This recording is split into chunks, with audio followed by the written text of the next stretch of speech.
dobrý den ještě jednou. Byť věřím, že pro spoustu z vás byla tahle fáze ta nejpříjemnější zatím dosavadní, tak bych asi pokračoval, protože při běžném nahlédnutí mi zbývá asi 75 slajdů, tak budeme pokračovat, abychom to za tu zbývající hoďku a půl trochu stihli. Před sebou vidíte proces s mapičkou, takovou relativně jednoduchou mapičku procesu JESu, tak si ji tady zkusíme postupně rozklíčovat. Na začátku bychom byli rádi, aby se trochu etabloval institut předběžných konzultací. Jasně, existuje institut předběžných informací podle správního řádu, respektive podle stavebního zákona. My jsme tady chtěli po vzoru zákona o posuzování vlivů akcentovat důležitost toho, když žadatel přijde na úřad dopředu, zeptá se ho, na co si má dát pozor při vyplňování žádosti a doberou se společně nějakých závěrů, takže pak ten proces jde samozřejmě celý trochu jednodušeji, obzvlášť vzhledem k tomu, kolik potenciálních náležitostí může JES mít s ohledem na všechny ty složky, které zahrnuje, tak to považujeme za důležité, ale samozřejmě je to ryze na tom žadateli. Je to na něm, jestli přijde na orgán JES s žádostí o předběžnou konzultaci anebo rovnou s žádostí o JES. To, co bych tam vypíchnul, setkáváme se v praxi s nejistotou, když dostane orgán JES žádost o předběžnou informaci ve smyslu stavebního zákona, která se samozřejmě vztahuje i na dotčené orgány, tak jestli to má brát jako předběžnou informaci, což sebou nese to kouzlo, že je spoplatněná. Zatímco předběžná konzultace podle zákona EIA o JES není předmětem správního poplatku, vykládáme to tak, že předběžná konzultace podle zákona o JES je speciálním institutem, takže je ve prospěch žadatele, protože obsah je v zásadě stejný. Ta předběžná informace je formalizovanější, předběžná konzultace je méně formální, nemusí mít nutně písemný výstup, byť samozřejmě v drtivé většině bude mít, ale je to méně formální a je potřeba spíš teda dle našeho názoru to brát jako speciální ustanovení a tudíž to poplatkovou povinností nezatěžovat.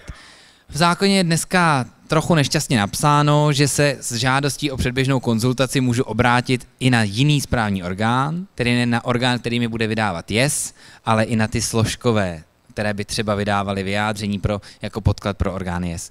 To je zpětně viděno nešťastné, protože jde o to, aby jeden orgán měl kompletní možnost říct, co chce mít jako součást žádosti a jak si to představuje. Když mu do toho budou vstupovat dílčí složkové, tak si ty jejich představy potom nemusí potkat a je to jedna z maličkostí, které se chystáme v rámci těch legislativních novel, nebo té novely, těch legislativních návrhů upravit tak, aby předběžná konzultace probíhala jenom u orgánu JES.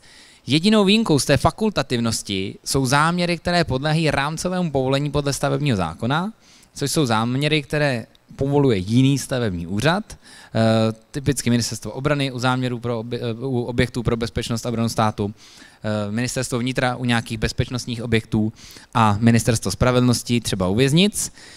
Ty z hlediska stavebního zákona jsou dvoufázově povolovány. Nejprve se vydává rámcové povolení, které stanoví nějaké obecné mantinely, kritéria, a následně se vede to klasické řízení o povolení záměru.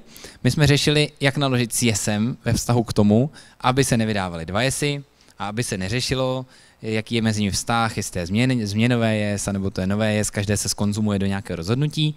A jako výsledný kompromis bylo přistoupeno k tomu, že pro rámcové povolení se nebude vydávat JES, ale vede se právě povinná předběžná konzultace. Takže žadatel se obrátí na orgán JES a ten se píše všechno, co je z hlediska životního prostředí potenciálně dotčené daným záměrem. Aby to nebyl jakýsi biankošek za životní prostředí, možná to někomu je i tak docela slabé, protože samozřejmě na základě téhle předběžné konzultace se dá vydat rámcové povolení a pak už žadatel důvodně očekává, že v tom území ty základní limity má zkrátka vyřešené. Nicméně v té fázi povolení záměru se vydává standardní plnohodnotné JES, které prostě posoudí všechny ty složky, které je potřeba posoudit. Zmíním tady, že se k něčemu takovému chystáme dobrat i u těžebních záměrů, protože v praxi nás trochu začíná trápit vztah mezi řízením o stanovení dobývacího prostoru a řízením o povolení hornické činnosti, které jsou trošku v podobném vztahu. Na začátku je nějaké obecné vymezení území, moc toho za životní prostředí nevíme a tudíž se nabízí tam ten JES nevydávat, ale v současné době jsme v kontaktu s těžaři budeme mít jednání s báňským úřadem, tak abychom mohli tady to nějakým způsobem nastavit ideálně. Byť se to týká marginálního množství případů, tak to jsou samozřejmě záměry významného rozsahu. Co se týká žádosti.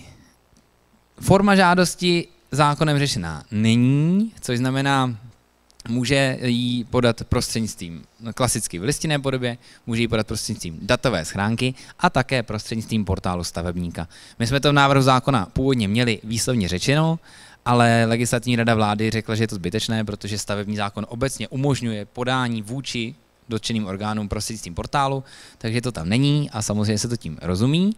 A co se týká komu tu žádost podat, tak má žadatel na výběr v rámci hesla jeden úřad, jedna žádost, má možnost obrátit se přímo na stavební úřad s žádostí o povolení záměru a stavební úřad vyhodnotí, zda má všechna závazná stanoviska podkladová. Pokud zjistí, že tam chybí JES, tak ji nevrátí žadateli jako postaru, ale postoupí přímo orgánu JES tu žádost a orgán JES to bude vydávat JES na základě té žádosti. Připustme si, že to většinou nebude ku prospěchu nikoho. Možná u nějakých malých záměrů, kde je to jasné, žadatel je rád, že to dá na stavební úřad a pak už se o to moc nestará, protože v té dokumentaci má nakreslené všechno, tak ve většině případů bude orgán JES vyžadovat doplnění žádosti. A v situaci, kdy žádost přichází přes stavební úřad, tak když bude fungovat plně digitalizované stavební řízení, tak samozřejmě stavební úřad to postoupí v tom, říkejme ISSŘ teď, orgán JES, pokud se bude obracet na žadatele, bude to vidět v tom ISSŘ, tím pádem všichni uvidí aktuální dokumenty a není to problém. Ve chvíli, kdy ISSŘ není 100% funkční v tomhletom, tak to samozřejmě znamená, že když potřebuje orgán JES doplní žádosti, tak to musí brát přes stavební úřad. Buď přímo prostřednictvím stavebního úřadu, nebo mu to minimálně dávat na vědomí, aby se nestalo, že bude pracovat s jinými podklady pro vydání než stavební úřad, aby si nevyžádal napřímo. Takže za mě to není úplně v současné době úplně efektivní nástroj, ale je plně na žadateli, jestli se obrátí přímo na stavební úřad, anebo klasicky na orgán JES. Velká otázka jsou náležitosti žádosti, protože, a na tom se musí pochopit princip JESu, JES je především procesní integrace, což znamená, že všechny ty věci, které v sobě zahrnuje, si pořád nesou svoje náležitosti. A to jak náležitosti žádosti, tak náležitosti toho správního úkonu. Takhle je to potřeba vnímat. Což znamená, když žádám o JES a součástí bude ZPF, odnětí ze ZPF a kácení, tak já musím splnit náležitosti zákona o ZPF, které mi říká, že mám doložit při žádosti o odnětí ze ZPF. A musím splnit náležitosti vyhlášky ke zákonu o ochraně přírody a krajiny, který mi říká, co potřebuji mít jako podklad pro povolení ke kácení. Všechny ty náležitosti, které jsou vyžadovány pro ty jednotlivé správní úkony, musí být splněny. To, co zákon říká deklaratorně, aby to bylo, že stačí jednou. Nemusí to nutně samozřejmě být část A podklady ke kácení, část B podklady k ZPF. Jde o to, aby všechno, co tam správní orgán má najít, tam někde našel. Rozklíčovat, co všechno ty náležitosti jsou, nemusí být nutně jednoduché. My jsme se zatím pokusili v té aktuální metodice, nebo už téměř neaktuální metodice, ale to je poslední, v příloze uvést úplný výčet, ale samozřejmě je potřeba sledovat ty konkrétní složkové předpisy, plus k tomu nějaké náležitosti stanoví přímo zákon o jednotném environmentálním stanovisku. Teď nechme stranou náležitosti podle správního řádu, musí být jasné, kdo žádá a o co žádá, ale podle zákona o JES je tou hlavní novou náležitostí, která vyžaduje asi největší myšlenkové přepnutí dokumentace pro povolení záměru. Což znamená, o JES žádám až v situaci, kdy vím závazně, jak ten záměr bude vypadat a mám pro něj hotovou dokumentaci. Zatímco doteď klasicky mohl žadatel, stavebník sbírat postupně závazná stanoviska, vyjádření v různé fázi rozpracovanosti toho záměru a pak se řešilo, jestli je aktuální, jestli se na tom něco změnilo, tak teď už je jasně dáno, o JES žádám v situaci, kdy mám dokumentaci pro povolení záměru a to sebou taky ale přináší jednu zásadní změnu a sice, že součástí JESu nemohou být podmínky směřující do dokumentace. Zatímco dneska v těch správních úkonech často bylo super, záměr v pohodě, pokud překreslíte tohle, přehodíte tohle a tady uděláte tohle. To už dneska nepůjde, mám dokumentaci a buď s ní souhlasím jako s celkem, anebo ne. A pak mám dvě možnosti. Pokud s ní nesouhlasím, prostě nejde na základě ní vydat souhlasné yes, tak buď můžu formalisticky vydat nesouhlasné yes, žadatele samozřejmě tam upozorním na to, v čem byl problém, a on může kdykoliv předložit novou žádost. To je jasné. Ale pravděpodobně v praxi spíš bude častější, a já tomu říkám prostě fair, před vydáním nesouhlasného yesu upozornit žadatele, pokud to necháte takhle, tak máte nesouhlas, protože tohle je za nás nepřekročitelné nakládání se srážkovými vodami, s odpady, cokoliv. Takhle to prostě nepůjde. A žadatel má možnost kdykoliv až do vydání yesu vzít žádost zpátky a předložit novou, doplněnou, upravenou žádost o jakékoliv náležitosti, včetně tedy upravené dokumentace. Takže to je taková hlavní změna. Ve chvíli, kdy dostanu žádost, mám kouzelnou lhůtu 10 dnů na posouzení úplnosti. Všichni tady víme, že je to nesmyslná doba. Je to jasné úplně od začátku, je to jasné úplně všem. Za 10 dnů budou ti šťastnější z vás mít už tu žádost na stole. Protože samozřejmě přijde to na podatelnu, přijde to na váš odbor za 2 dny, vedoucí to přidělí za další den až 2 někomu z referentů a ten se k tomu za další den až 2 dostane a 8. den se dostává k žádosti a měl by den a půl, 2 dny na to, aby posoudil úplnost. Ta lhůta je pořádková. Nenabádám jakkoliv k tomu ji nedodržovat, ale je prostě potřeba si říct, že když se nesplní, tak to nic neznamená bez dalšího, protože ten jediný důsledek, který by to formálně mohlo mít, pokud bychom řekli, že není pořádková, je, že bych musel sdělit žadateli, že jes nevydám. Prostě nemám úplnou žádost, tak nemůžu vydávat. Takže 10 dnů, tím se nemusíme nutně tolik trápit. To, co je ale důležité tady zohledňovat, je lhůta pro fikci. Protože to, že se k tomu já 10., 20. den nedostanu, nikdo nepozná. A když se k tomu nedostanu ani 31. den, tak stále nikdo neví, jestli ta žádost není úplná nebo je, ale ta fikce prostě nastane. Takže 10 dnů nás trápit nemusí, ale musí se nějaký úkon ze strany správního orgánu stát nejpozději před lhůtou pro fiktivní závazné stanovisko, protože pak už budete těžko vysvětlovat, že tam nenastala fikce, protože jste se na to ještě ani nekoukli. To prostě už jako smůla, ta lhůta tím pádem běžela od podání žádosti. Ve chvíli, kdy zjistíte, že žádost není úplná, tak klasický postup, vyzvete žadatele k odstraňovat žádosti s tím, že zákon chce, aby úřady vyzývaly k odstranění všech vad najednou. To je samozřejmě požadavek. Za jeho vepsáním do zákona stála představa některých politiků, že úřad si na první stránce přečte chybu, vrátí to žadateli, pak si přečte druhou stránku, vrátí to žadateli a takhle to trvá měsíce. Tak se prostě řeklo, přečtěte si prosím celou tu žádost a napište žadateli, jaké všechny chyby tam jsou. Ten důsledek, který to ale nemá, a často se s tím setkávám, je, že mi to neznemožňuje znovu vrátit tu žádost k doplnění, pokud není úplná. Protože pokud vyzvu k doplnění, k odstranění vad žádosti, dostanu ho a je tam zas nějaká vada. Ať už jsem si ji předtím nevšiml, anebo je to vada v tom, co mi žadatel doplnil, tak já mám jedinou možnost znovu ho vyzvat. Protože ve chvíli, kdy nemám úplnou bezvadnou žádost, tak nemůžu vydávat yes. Prostě nemůžu. Takže jediná možnost je ho znovu vyzvat.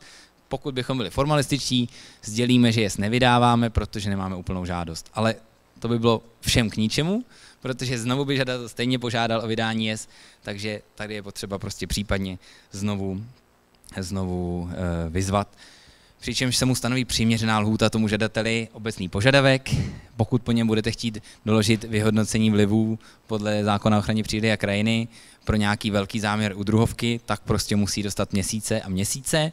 Pokud jde o to, že má neověřenou úplnou moc, anebo tam je nějaká nejasnost, překlep, tak standardně lhůty v řádech dnů, na tom se samozřejmě nic nemění. V situaci, kdyby žadatel neodstranil ty vady ve lhůtě, tak se yes nevydává a zase výsledkem je jedině sdělení. Žádné negativní yes, nesouhlasné, ale zase sdělení, že se yes nevydává, neboť mi žadatel nedoplnil žádost a tudíž nemám co vydávat. Já jsem tady zmínil už o tom vyjádření, že si orgán yes může, pokud to shledá za účelné, požádat o vyjádření jiný správní orgán. Typicky tedy ten, který by to rozhodoval samostatně, kdyby to nebylo součástí yesu. Je to plně na orgánu yes, on si musí říct, jestli to považuje za potřebné nebo ne. Ze zkušenosti vím, že některé kraje říkají, my se moc o RPček ptát nebudeme, chtěli bychom to všechno umět a jenom když to bude důvodné s ohledem na nějakou místní potřebu, tak se zeptáme. Většina orgánů spíš říká, no většinou se ptáme, protože tam zkrátka minimálně ta lepší místní znalost je klasickým důvodem pro to, aby se třeba kraj obrátil na obce ohledně kácení. už kvůli pozemkům. Kraje nemají soupis pozemků, které by byly vhodné k náhradní výsadbě, obce jimi disponují, nebo by aspoň tedy měly, takže tam je to na místě a u těch ostatních věcí je zkrátka plně na uvážení orgánu JES, jestli potřebuje nějaký názor slyšet nebo ne. Pokud ho chce slyšet, tak vyzve ten orgán k vyjádření, ale musí to stihnout v těch lhůtách. To byl důležitý požadavek od začátku, aby se na tomhle vnitřním procesu komunikace nezasekával celý proces vydávání JESu. Takže mám 60denní lhůtu pro vydání JESu na úrovni kraje a pokud chci získat vyjádření ORPčka nebo obce, tak zkrátka to musím stihnout, dám jí lhůtu 20 až 30 dní a musí to stihnout. To vyjádření, které dostanu, není samostatně přezkoumatelné a není závazné, což znamená, nemusím ho nutně respektovat, můžu se od něj odchýlit, ale zároveň bude součástí spisu a bude muset být v odůvodnění, a tak to chce zákon, napsáno, že jsem ho dostal a jak jsem s ním naložil. Takže je to zjevně samozřejmě problémem místo pro nějaké odvolatele. Pokud jsem si z nějakého důvodu požádal o vyjádření a pak jsem ho nerespektoval, tak to bude budit trochu podezření. Takže jako je potřeba potom v případě, že ho nerespektuju, tak v tom odůvodnění JESu to nějakým náležitým způsobem odůvodnit a vyřešit. To vyjádření je vlastně takové malé JES obsahem, výstupem, bude v podstatě výroková část. Jo. Dneska, byť mi to přišlo celkem jasné, tak se setkáváme s tím, že to vůbec jasné není. Například se nám stalo, že jsme si požádali o vyjádření ke kácení a dostali jsme ho formou rozhodnutí. Prostě obec byla zvyklá, že kácečka se povoluje, tak nám jakožto podklad do našeho JESu vyšvihla krásné správní rozhodnutí, kde, jak si zapomněli na žadatele, byli jsme tam účastníkem jenom my, nechme stranou, prostě se to nepovedlo, ale zjevně se to děje, takovéhle věci, a můžou se dít všeliké. A prostě se tím chtěl jenom říct, já jakožto obec si myslím, že tohle kácení je v pohodě a uložil bych tuhle náhradní výsadbu, tady to máte. Je to posouzení zkrátka, které může na základě svojí správní úvahy ten orgán JES převzít. A bylo by ideální, aby tam prostě zazněla nějaká komplexní správní úvaha. Když už jsem byl požádán, tak to zkrátka posoudit v té úplnosti. Zmíním tady, byť to nebude časté, možnou podjatost. Je potřeba myslet na to, že obecné ustanovení správního řádu o podjatosti, paragraf 14, může v některých případech dopadnout i na tohle, protože ne vždycky je to vyjádření hierarchicky od vrchu dolů. Může se stát, že bude orgánem JES ORPčko a z nějakého důvodu bude tím jiným orgánem krajský úřad. Ať už to je třeba pro nějaká ochranná pásma, bylo by to ten úkon podle zákona o geologických pracích. Může se to prostě stát a v takovém případě můžu požádat nadřízený orgán o vyjádření, ale pokud ho dostanu, tak především ten nadřízený orgán pak musí myslet na to, aby se na případném přezkumu nepodílela tatáž osoba. Nebo podílela, ale tak, aby to nenaplnilo ustanovení o podjatosti podle správního řádu. A co je teda důležité, že fakt to vyjádření jako neprodlužuje lhůtu. Když ho nedostanu, to je častý dotaz, co se stane, když mi ho ve lhůtě, kterou jsem ustanovil, ten orgán nevydá. No prostě ho má vydat. Jako tam není tam žádná sankce, není tam následek, je prostě potřeba ty lhůty stíhat a v situaci, kdyby stál orgán JES, před variantou čekám ještě na vyjádření a uplyne mi lhůta, tak nemůže čekat. Prostě orgán JES je ten, kdo musí ve lhůtě pro vydání JES rozhodnout nebo přesně vydat to jednotné environmentální stanovisko bez ohledu na tyhle podrobnosti. Lhůty. Už tady kolem nich se točím. Krásná představa byla taková, že všechny orgány by měly mít 60 dnů jako základní lhůtu a s možností prodloužit. To se bohužel nepovedlo. V Poslanecké sněmovně ve druhém čtení, které už jsem tady párkrát zmiňoval a ještě ho párkrát zmíním, někoho napadlo, že ORPčka přeci řeší jenom drobnosti a že 30 dnů je až. Ono tam tím hlavním důvodem bylo sjednocení s koordinovanými stanovisky, ale výsledek je takový, že obecní úřady obcí s rozšířenou působností mají základní lhůtu 30denní a všechny ostatní úřady, včetně újezdních úřadů, krajských úřadů a ministerstva, mají tu základní lhůtu 60denní. Tak jako tak ta lhůta lze prodloužit o 30 dnů, děje se tak usnesením. Důvody, proč to lze udělat, jsou velmi široce napsané. Pokud je potřeba obstarat další podklady, pokud je potřeba nařídit ohledání na místě, anebo, to je můj oblíbený důvod, jedná se o zvlášť složitý případ. Co je ale důležité říct, že prodloužit to lze pouze jednou. objevuje se často myšlenka, že obstarám další podklady, na základě nich nařídím ohledání na místě a pak si uvědomím, že to zvlášť složitý případ a ejhle jesová lhůta by byla nevím kolik měsíců. Takhle to nejde, ten zákon to prostě umožňuje pouze jednou a tu lhůtu je možné prodloužit pouze jednou o těch 30 dnů. No a pokud se to nestihne, nastává první z těch kouzelných přesahů do stavebního zákona, nastává fikce závazného stanoviska, která vyplývá tedy z paragrafu 178 stavebního zákona. Úplně obecně, ve chvíli, kdy dotčený orgán nestihne vydat závazné stanovisko ve lhůtě pro to určené, má se tedy za souhlasné a bez podmínek. Stavební zákon vypočítává nějaké konkrétní případy, kdy tam je výjimka.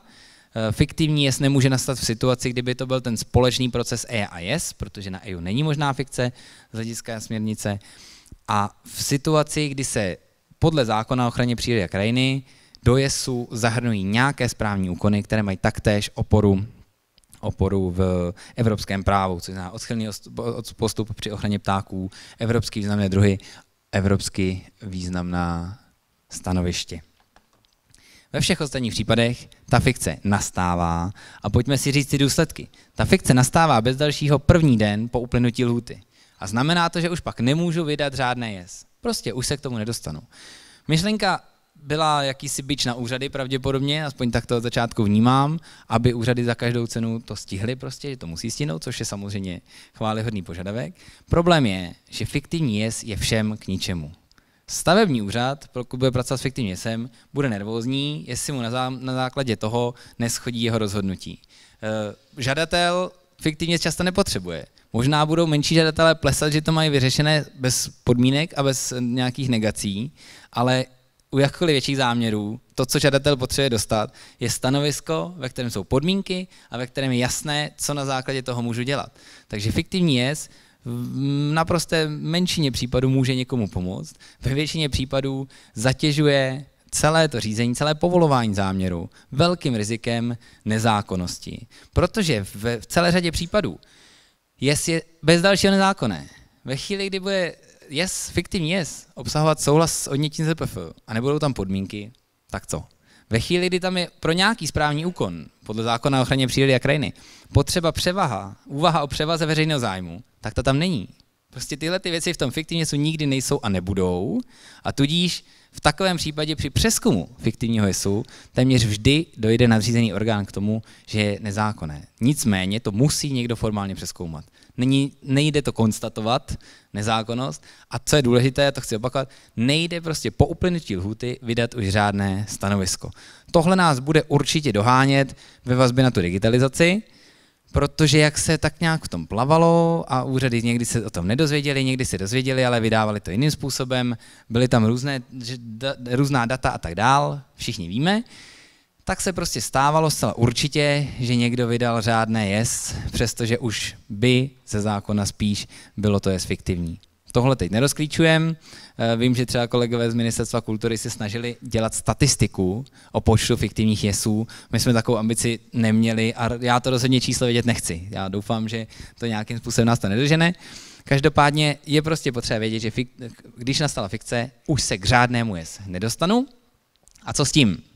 Důsledek je takový, že ten orgán, který ho měl vydat, už se k tomu zpátky nedostane. Jsou dva typy přezkumu. Stavební zákon, paragraf 179, výslovně cílí na přezkum těch fiktivních stanovisek, kdy nadřízený úřad zkoumá, jestli byly naplněny podmínky pro to, aby bylo vydané fiktivní stanovisko.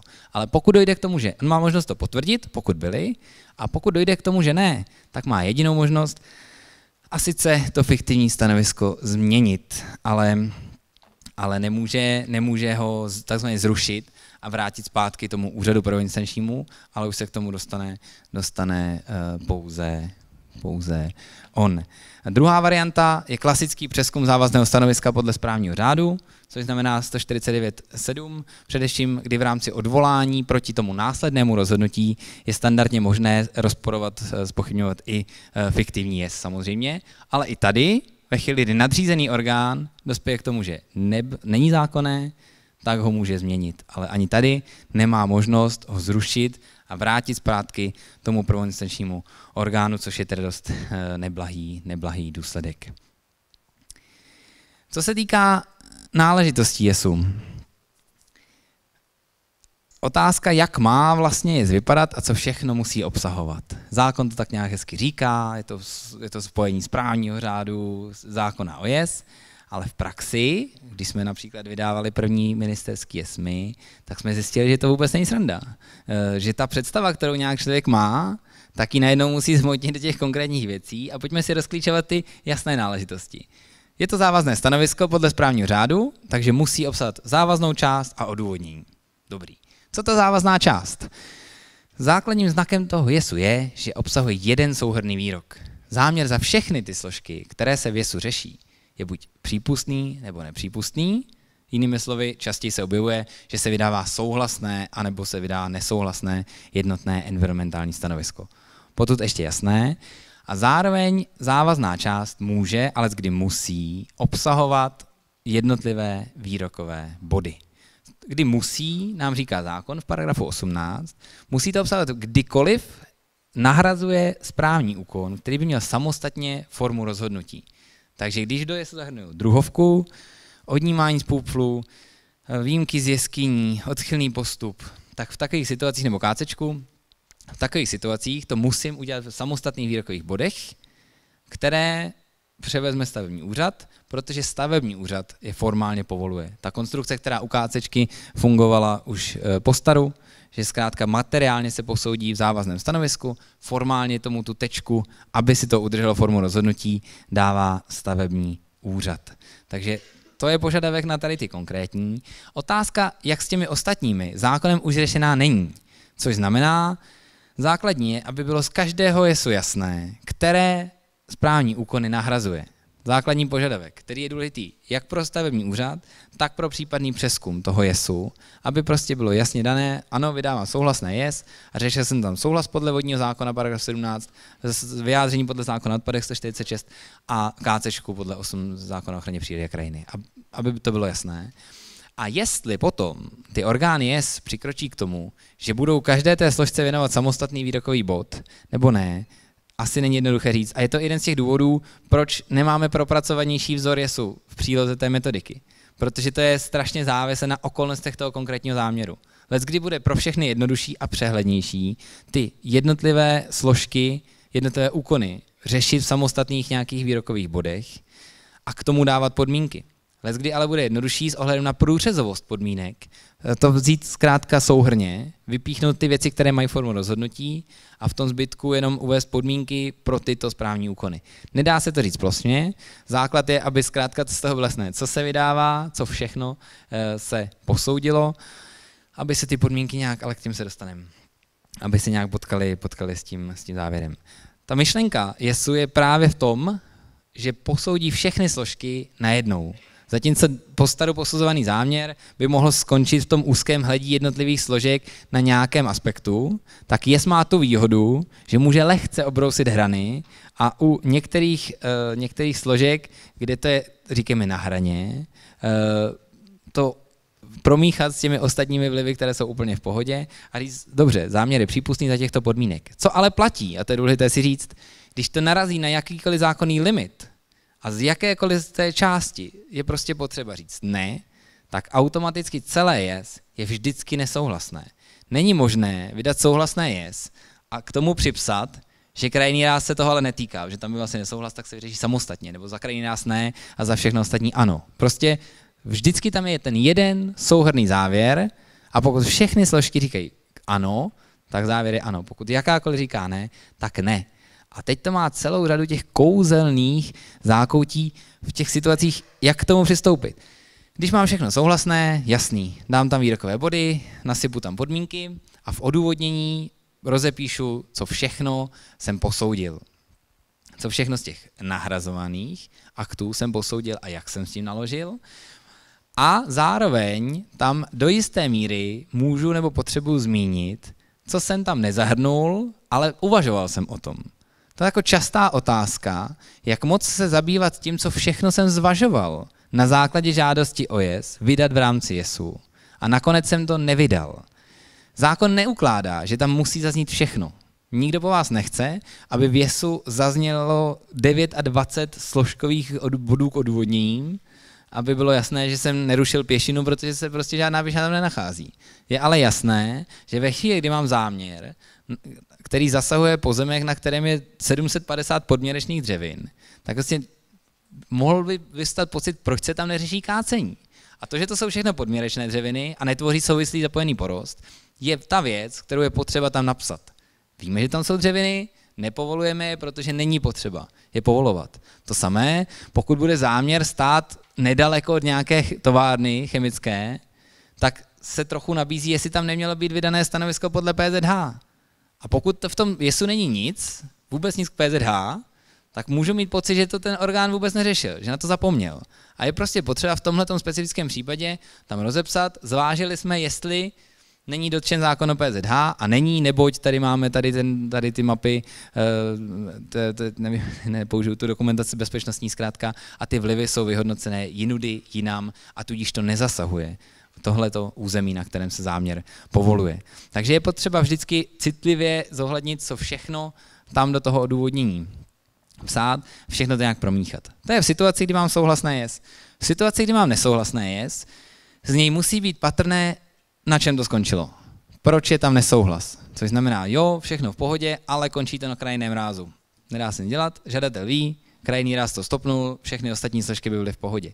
Zároveň ale po vás samozřejmě zákon nemůže chtít detailní odůvodnění přípustnosti záměru, kdyby tam nebyl ten negativní krajinný ráz. Obecně správní řád říká, že pokud je něco, na čem tu žádost zamítáte, tak ten zbytek řešit v podstatě nemusíte. To je z hlediska JESu moc příkré asi, protože v situaci, kdy je jasné, že ten záměr ustřelil a už nikdy nebude možné ani myslitelné, že by o něj žadatel žádal znovu, tak jako můžeme říct, končí to na krajinném rázu a dobrý. V situaci, kdy to je věc, kdy zjevně žadatel může udělat nějakou úpravu dokumentaci, může to přepracovat a přijde znovu, tak je pro všechny potřeba, pro všechny přínosem, aby už v tom prvním negativním JESu zaznělo to předposouzení těch složek. Aby žadatel věděl, že to, co musí upravit, je výška, nebo rozloha, nebo nějaký parametr, který vám tam vadil, ale ty ostatní může nechat netknuté. Když mu to nesdělíte, přestože to víte, tak tím přiděláváte práci sobě, protože mu to budete muset sdělit při případném dalším vydávání JESu a přiděláváte tím práci a ubíráte tím peníze těm žadatelům, kteří zkrátka si myslí, že má vadí jenom ta výška a ejhle nevadila. Takže tohle zákon nenutně říká, je to tam tak jako mezi řádky vepsané, ale myslím si, že je prostě potřeba, aby všechny informace, které správní orgán má a mohl je sdělit, tak sdělil, aby to zprůchodnil pro nějaký další proces. To, co je podstatou závazné části, je, že je nedělitelná. Ať už tam nasypete výroky 2 nebo 20, tak JES je přezkoumatelný jenom jako celek. Nejde si z toho vzít, dobrý, je fajn, ale vadí mi tam tohle, kvůli nějaké podmínce. JES se vždycky přezkoumává jako celek a pokud do něj nadřízený orgán jakkoliv zasahuje, tak do něj zase musí zohlednit všechny ty vlivy. A pokud hýbe s nějakou podmínkou, tak musí udělat úvahu, jak moc se tím dotýká toho celkového předchozího posouzení a jaký případný dopad by to mohlo mít na ty další podmínky, které nikdo nenamítal, ale které prostě přirozeně souvisí s tím záměrem a s tím, co bylo namítáno. Takže ta nedělitelnost je v tomhletom důležitá. Co se týká zvláštní náležitosti, tak zákon mluví o potřebě přesně identifikovat pozemky, v ideálním případě co nejpřesněji vymezit dokumentaci. Jasně, ve chvíli, kdy bude fungovat elektronická evidence dokumentací, spolehlivě jak pro stavební úřady, tak pro dotčené orgány, budou tam zaznamenávány jednotlivé fáze a bude jasné, kdo se k čemu vyjadřoval, nebude to tak naléhavý požadavek. To, co dneska dlouhodobě zlobí, je, že žadatel v různé fázi řízení před různými orgány předkládá různé dokumentace. To je mimochodem jeden z těch cílů samozřejmě digitalizace stavebního řízení, aby se tohleto odbouralo, protože to pak vyvolává nejistoty u stavebních úřadů, k čemu se teda vlastně orgánec vyjadřoval, a proto je v zákoně o JES napsán požadavek vždycky specifikovat verzi, ke které se vyjadřuje. Nikdy se nezamezí tomu, aspoň zatím, aby žadatel předložil verzi, kterou neoznačuje nově a udělal tam nějaké změny. Vím, že se dopředu mluvilo o tom, že ISSŘ bude umět odfiltrovávat, že bude umět odhalit ty změny a věřím, že tohle by byl strašně efektivní nástroj ve chvíli, kdy tam žadatel vloží nějakou novou náležitost žádosti nebo změní nějakou už stávající, takže to tam automaticky počítač vygeneruje, pozor, měnila se strana 3, 27 a 1800 a nic jiného, že by úřady věděli, na čem jsou. Ale tak to samozřejmě dneska není, tak uvidíme. No a to, co je teda důležitou náležitostí, jsou podmínky. U podmínek je potřeba si říct, že můžou být součástí JESu, když to nějaký zákon přímo vyžaduje, anebo když to umožňuje. U podmínek bylo by krásné, kdyby se povedlo je dávat srozumitelně a vždycky s akcentem na to, jaký úřad je bude následně přebírat do svého rozhodnutí. Protože ta mnohost podmínek s ohledem na šíři JES může být všeliká, může být fakt široká. A víme třeba ze stanovisek EALEC, že není snadné rozklíčovat, k čemu ta podmínka směřuje, v jakém předpise má oporu a jestli ji stavební úřad dokáže převzít. Protože samozřejmě se nemůže stát, že stanoví podmínky, stavební úřad si z nich něco vyzobe a zbytek nechá. To by bylo samozřejmě nesprávný postup. Pokud by stavební úřad nějaké podmínky z JESu nepřevzal, tak je potřeba nějakým způsobem se s nimi vypořádat formálně. Nemůžou zůstat nevymahatelné v tom JESu, protože by to mělo vliv na zákonnost celého toho JESu. O to důležitější je vždycky si udělat tu úvahu, proč tam tu podmínku dávám. A akcent, který říkám vždycky, nebo který dávám na jednu důležitou věc, nesmí se tam objevovat podmínky, které vyplývají ze zákona, které říká zákon. Obrovský nešvar dlouhodobě, kdy jako podmínku závazného stanoviska dám něco, co mi ukládá přímo zákon. Co s tím potom? Protože ve chvíli, kdy tu podmínku někdo poruší, tak se mi zásadně liší režim kontroly a vymahatelnosti a přestupkového případně řízení s ohledem na to, jestli to je podmínka JESu, anebo jestli to je podmínka stanovená zákonem. A pokud se to potká, tak já to nevím. Samozřejmě tam je jistá hranice tenká u toho, co je přímo podmínka ze zákona a kde chcem žadateli nad rámec té podmínky říct něco víc. Konkrétní příklad, na který jsme často tázáni. Zákon o odpadech ukládá stavebníkovi povinnost doložit, jak naložil při odstraňování stavby se stavebním odpadem.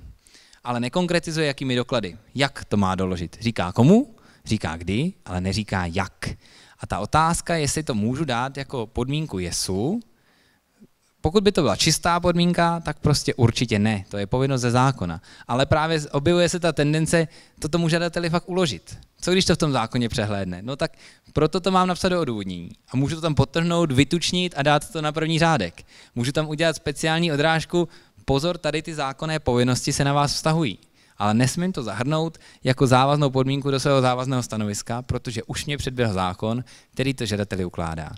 My jsme řešili, jestli můžeme, alespoň v podmínce JESu, konkretizovat, jakými typy dokladů se to dá prokázat. Protože často žadatelé stavebníci zkoušeli předkládat čestná prohlášení, což bych řekl, je shoda napříč orgány odpadového hospodářství, je málo, to prostě nestačí. Je potřeba vážný lístek, nějaká smlouva, prostě nějaký dokladů, kde by je vidět kolik, čeho, jak. Nicméně i tady jsme dospěli k tomu, že tahle podmínka prostě nemá zaznít jako podmínka JESu závazná, protože zákon zkrátka říká doložte a to, jestli to doložil v souladu nebo ne, mu můžu našeptat v odůvodnění, ale stejně to vždycky musím zkoumat při tom předložení těch dokladů. Může se stát, že mu řeknu, chci jenom vážný lístky a smlouvu a on předloží něco, co mě nenapadlo ze zahraničí, nějaký doklad, který se nevyjde ani po jedno z těch dvou věcí a ejhle, já mu řeknu, no v souladu se zákonem by to asi bylo, ale já jsem si to konkretizoval podmínkou JESu a s touto v souladu není. Takže by to bylo jako z hlediska přestupkového naprosto bizarní situace, kdyby ho musel trestat za něco, kdy vlastně splnil zákon, ale já jsem si ho zpřísnil. Takže u těch podmínek je potřeba být hodně opatrní a zároveň znovu akcentu nesmí směřovat do fáze zpracování dokumentace, ale směří vždycky až do fáze realizace toho záměru. Ve chvíli, kdyby tam byla podmínka do zpracování dokumentace, tak to znamená, že jsem měl vydat nesouhlasné JES, protože s tou dokumentací, tak jak byla předložená, jsem zjevně nesouhlasil bez dalšího. Takže tohle je potřeba mít na paměti. Zákon dneska říká, že ten výčet všech předpisů a všech jejich správních úkonů, které jsou nahrazované JESem, má zaznít v odůvodnění. Osobně to vnímám jako nedostatečné, je potřeba teda spíš do toho výroku, aby prostě bylo jasně dáno, tohle jsme vám povolili. A no ta novela JESová to bude přesouvat právě, byť to není velká změna, ale bude to přesouvat do výrokové části, do té závazné části. Tak, tolik asi k podobě JESu. A koukněme se na související věc, krásnou, a to jsou koordinovaná závazná stanoviska.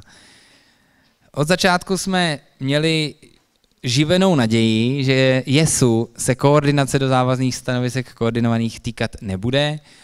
Osud tomu nakonec chtěl jinak a paragraf 176 stavebního zákona se týká i jednotného environmentálního stanoviska. Když to vezmeme tedy úplně obecně, v situaci, kdy jeden správní orgán vydává pro tentýž záměr více závazných stanovisek, tak to vydá povinně jako jedno koordinované závazné stanovisko. V zásadě nevinné ustanovení, které když jsem často slýchal na školeních i ke stavebnímu zákonu, působilo bezproblémově, bylo sfouknuté během půl minuty. Dotčeným orgánům, a obzvlášť teda orgánu JES, dělá ale velké trápení. Jestli se s tím setkáváte, budete přesně vědět, o čem mluvím. Ta základní potíž je v tom, že povinnost koordinace se přesouvá na správní orgány. Orgán dostane žádosti o nějaká závazná stanoviska a má povinnost je vydat společně, což podle mě znamená, že bez ohledu na vůli toho žadatele, který prostě teď chtěl vydat JES a za 2 měsíce chce vydat památkáře, nebo si naopak s předstihem požádal o památkáře, tak prostě to stavební úřad, ten dotčený orgán povinně skoordinuje. A to znamená, že já dostanu jakožto orgán JES žádost o JES, ale měl bych se probudit a říct si pozor, mám povinnost koordinace, nemají k tomu náhodou ještě něco památkáři a podle mě je nezbytné na začátku podstoupit tu úvahu a obrátit se na ten druhý odbor. Ono naštěstí se to týká 2, maximálně 3 odborů na těch úřadech, takže to není zas taková krize. Se na začátku si to dát na vědomí, máme tady žádost o JES, nebudete k tomu vy, památkáři, něco vydávat a obráceně. Mám tady žádost o stanovisko podle zákona o státní památkové péči, nemáte životkáři k tomu něco. Je to práce navíc, samozřejmě nějakou dobu trvá, než se to dozvíte, než to předposouzení proběhne, ale je to nezbytný krok pro to, abyste věděli, že vydáváte buď JES, anebo koordinované. A může se stát, za prvé, že žadatel využije toho vzorového formuláře MMR, zaškrtne žádám o koordinované, dostanete na úřadu žádost o koordinované, ale zjistíte velmi brzy, že je potřeba jenom JES. Že tam památkáři prostě nejsou myslitelní a tudíž materiálně zase vyhodnotíte tu žádost jako žádost o JES. Není to tak, že by se vracela žádost žadateli, vy jste žádal o koordinované, přitom chcete JES. Prostě vidím, že potřebujete jenom JES, takže když mu pak vydávám to jednotné environmentální stanovisko, tak se toho musím nějakým způsobem dotknout v jeho, říkejme už tému návětí a samozřejmě v odůvodnění. Na základě žádosti o koordinované stanovisko ze dne toho a toho jsme posoudili, jestli je potřeba vydat koordinované, zjistili jsme, že je potřeba vydat jenom JES a proto vydáváme souhlasné anebo nesouhlasné jednotné environmentální stanovisko. To, co se nesmí stát, hned vám dám slovo, já vám ho dám rovnou, protože jsem zapomněl. Můžu poprosit mikrofon?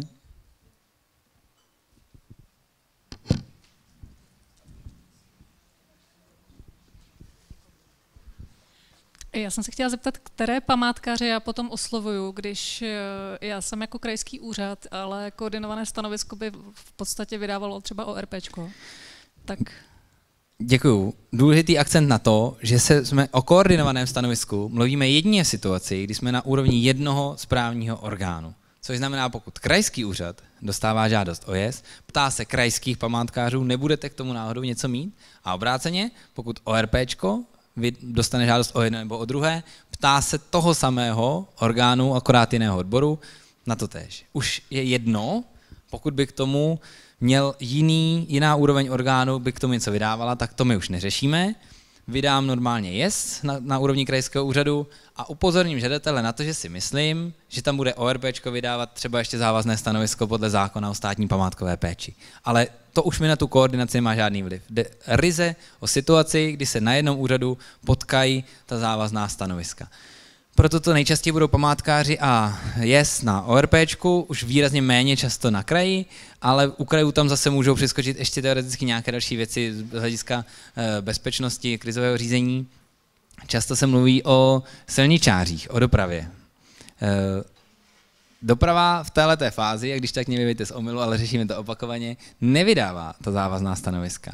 Oni ze zvyku jsou většinou na těch úřadech zvyklí psát do těch buď souhrnných vyjádření nebo koordinovaných stanovisek svoje závěry, ale nevydávají tam žádný správní úkon a tím pádem nejsou součástí koordinovaného závazného stanoviska. Platí, že můžu do odůvodnění koordinovaného závazného stanoviska vepsat zase lecos. Já můžu žadatele upozornit na to, že má ještě nějaké zákonné povinnosti podle dalších předpisů, pokud to vím. To není nic proti ničemu, je to nezávazné. Ale součástí toho koordinovaného jsou pouze ty věci, kdy na stejné úrovni vydávám závazné stanovisko podle svého zákona. Viděl jsem vzadu ruku, můžu poprosit?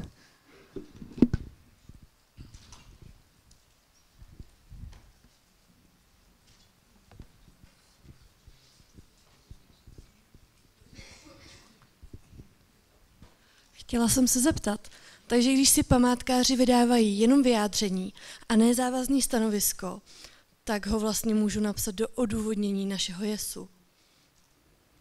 Pokud vydávají vyjádření ve smyslu zákona, tak ne, protože to musí být prostě vyjádření. Pokud potřebují vyjádřit v tom běžném slova smyslu nějaké svoje právě jako závěry, to, na co si dávat pozor, tak to už může být součástí odůvodnění JESu. Ale pokud jsme tady o vyjádření, které má přímo oporu v nějakém ustanovení zákona o státní památkové péči, tak to samozřejmě nejde jakoby zahnout jenom do odůvodnění JESu, to je málo, a zároveň to nejde koordinovat, protože jsme u koordinovaných závazných stanovisek. Tam se koordinuje jenom ta jedna forma. Takže je potřeba tohle rozlišovat. Děkuju. U koordinovaných stanovisek je bohužel celá řada dílčích problémů, které budíš. Tady ten začátek, zeptejme se vedlejšího odboru, jestli k tomu něco má a vydejme to společně, anebo ne. Má to ale celou řadu naprosto fatálních dopadů u lhůt, kdy ten základní otazník je, jaká je lhůta pro vydání koordinovaného závazného stanoviska. Stavební zákon mi říká, že lhůta je 30 dnů s možností prodloužit o 30 dnů. Včetně důvodu pro prodloužení podle zákona o JES, ale zkrátka stavební zákon říká 30 plus 30 a do toho je tady JESová lhůta, která 30 dnů nechává jenom ORPčkům a pro všechny ostatní dává těch 60. A je zásadní otázka, jestli je speciálním předpisem zákon o JES anebo stavební zákon. Vykládáme ve shodě s Ministerstvem pro místní rozvoj, ve shodě a v takové naději, že by to mohlo obstát, že speciálním předpisem je tady zákon o JES. A v situaci, kdy se koordinuje na úrovni krajských úřadů, újezdních úřadů anebo ministerstva, tam to nepřipadá v úvahu, tak ta lhůta je pro koordinované stanovisko 60 plus možných 30. Například ale Ministerstvo kultury je opatrnější a památkářům říká, že tím speciálním zákonem je stavební zákon, který zakládá tu koordinaci jako takovou. A tudíž říká krajským úřadům, stíhejte si JES ve 30 dnech. No nicméně, památkáře to nemusí trápit, to jim taky nestíhají. To je ten další problém. Ve chvíli, kdy to teda skoordinuju a řeknu si, mám 30 nebo 60 dnů, jinými slovy, závěr MŽP, držme, že základní lhůta je 60 denní. Ale je potřeba si připouštět, že je to prostě dost nejasný výklad a je to jeden z těch bodů, které celé vydávání koordinovaných trochu znesnadňují. Další problém je, nejde připustit částečnou fikci, to by prostě byl nesmysl a tudíž já jakožto jesař mám připraveno a čekám na toho památkáře, který se ale obrátil na Národní památkový ústav a čeká na jejich podkladové vyjádření. A říká, neboj, v klidu, ještě počkej, to bude. No ale já nechci čekat, protože mám strach z fikce. Byť není přípustná částečná, tak ta fikce nastane prostě jako celku. Takže co s tím? Další problém, přezkum. V situaci, kdy v rámci koordinovaného závazného stanoviska mám závěr památkářů a JESu. Platí to též, co u JESu, pokud jsou obě souhlasné, oba ty závěry souhlasné, tak celé koordinované je souhlasné. Pokud jakákoliv z těch složek říká ne, tak celé koordinované je nesouhlasné. Ovšem, oproti JESu, to koordinované musí být z povahy věci přezkoumatelné oddělitelně. Pokud totiž jsme u koordinovaného na úrovni ORPček, tak přezkum končí na kraji a kraj tam má památkáře, životkáře, ten to zvládne. V situaci, kdy vydává kraj koordinované závazné stanovisko, kde jsou památkáři a JES, tak přezkum památkářů jde na Ministerstvo kultury a přezkum JESu jde na Ministerstvo životního prostředí. A problém nastává v situaci, kdy jedna z těch částí je negativní, říkáme památkáři, že dělají větší problém, a je souhlasné. A ejhle, odvolatel nebo žadatel se odvolá proti tomu výroku památkářů, dostane to Ministerstvo kultury a změní ten výrok. Udělá z nesouhlasu souhlas, což znamená, že celé koordinované je rázem souhlasné. No ale co s tím jesem? Mám totiž dvě varianty. Ve chvíli, kdy jsem dozrál k tomu, že vydám souhlasné yes, tak jsem buď nasypal rovnou podmínky pro realizaci záměru, ale jsou to podmínky v nesouhlasném závazném stanovisku, což jako je dost divné. Říkat, nemůžete to realizovat, ale tady máte podmínky. Nebo je tam teda nedám, sice vím, jaké bych třeba dával, ale říkám souhlas, no ale je to negativní, tak nedávám žádné podmínky. V obou těch případech, když to Ministerstvo kultury změní a udělá z toho souhlas, tak zákon nepamatuje na mechanismus, který by vrátil do hry orgán jest, respektive jeho nadřízený, aby se stalo, že řekne, jo, tady mám ještě v šuplíčku ty podmínky, tak je tam prosím dopište, anebo aktivujme ty spící podmínky, ale i tak bude často potřeba se kouknout, jestli ty podmínky, které tam dosypalo Ministerstvo kultury, když udělalo z nesouhlasu souhlas, tak jestli jsou kompatibilní s těmi podmínkami JESu. A tohle je neřešitelné. Jako můžeme se tady bavit o nějaké neformální spolupráci ministerstev, ale jako podle mě všichni cítíme, že to není úplně pevný právní institut. No a směřuji postupně k tomu, k čemu fandím od začátku, a to je paragraf 140 správního řádu, který si naštěstí do koordinovaných závazných stanovisek samo Ministerstvo pro místní rozvoj od začátku vepsalo a odkazuje na možnost jeho přiměřeného použití. Paragraf 140 správního řádu řeší společné řízení a když si ho pročtem, tak jediné, co by se dalo přiměřeně použít, je ustanovení o vyloučení jednotlivých částí do samostatných procesů. Ministerstvo pro místní rozvoj připouští, že to lze takto použít, pokud je to důvodné, což znamená, pokud je z nějakého důvodu potřeba, je to lepší to udělat, tak to lze. A některé správní orgány hrdě hlásily, že to byl první papír, který si ve spojení JES a nový stavební zákon připravili. Usnesení o vyloučení JESu do samostatného procesu vydání závazného stanoviska z koordinovaného závazného stanoviska. Takže je potřeba vědět, že to jde. Nenabádám k tomu, aby se to tak dělo. Pokud totiž nastane případ, na který je idealisticky psaný v tomhle ten stavební zákon, žadatel se na mě obrací, říká, chci památkáře, chci JES, mám tady podklady, tak samozřejmě koordinujme, to je na to přesně cílí. Ale pokud nastanou tady ty divnosti, o kterých jsem mluvil, tak než se stresovat z nějaké fikce, nebo než řešit na jakém zádrhelu to skolabuje, tak to usnesení, kterým si to vyloučím do samostatného řízení, je prostě legitimní nástroj a je jedno, kdo na tom úřadu ho vydá. Často je otázka, má ho vydat jesař nebo památkář nebo někdo další. To už je na organizační struktuře těch úřadů. Stejně jako celé vydávání těch koordinovaných stanovisek, někde to je tak, řekl bych, že většinou, že to buď prostě jesaři přilepí k sobě ty památkáře, nebo památkáři k sobě přilepí jesaře a někdo to vydá. Takže je jedno, kdo z nich vydá to usnesení, jestli to je jako zařazením životkář nebo zařazením památkář, protože ta hlavička je stále stejného orgánu správního, takže je to jako jedno.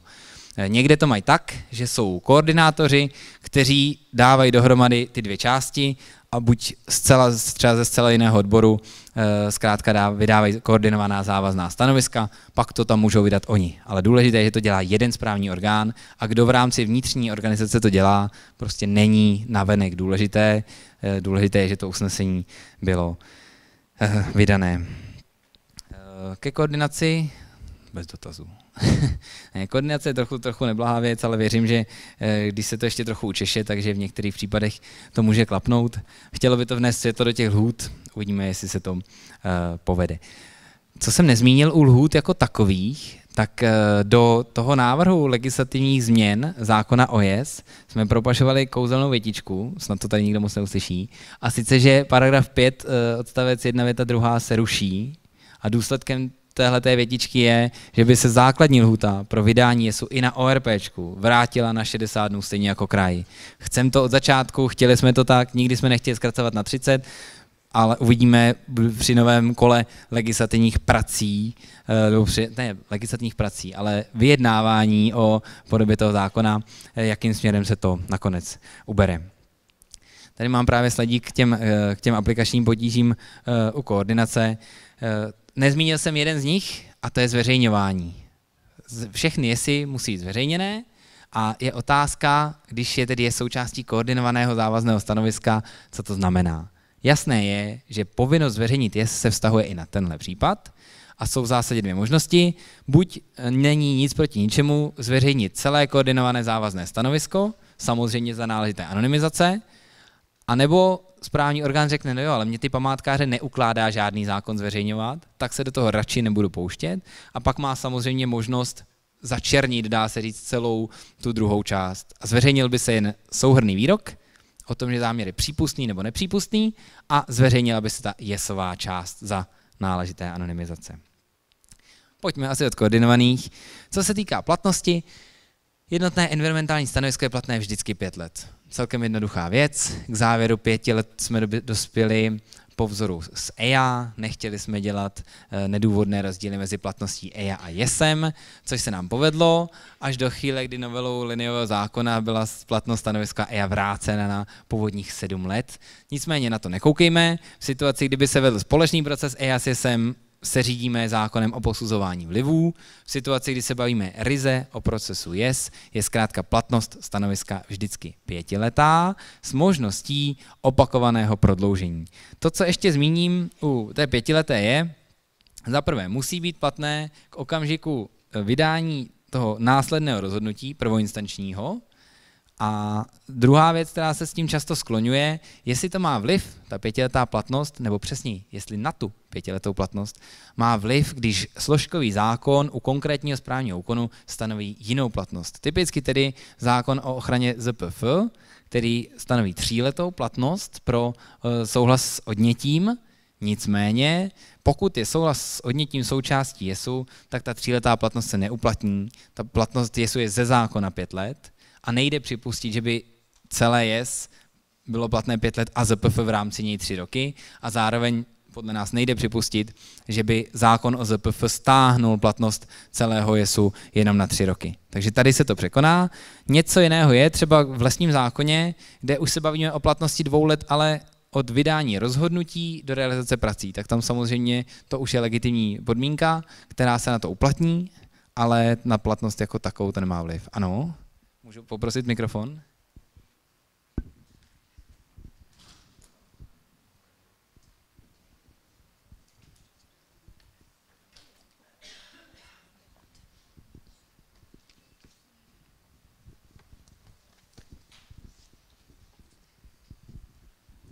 Dobrý den.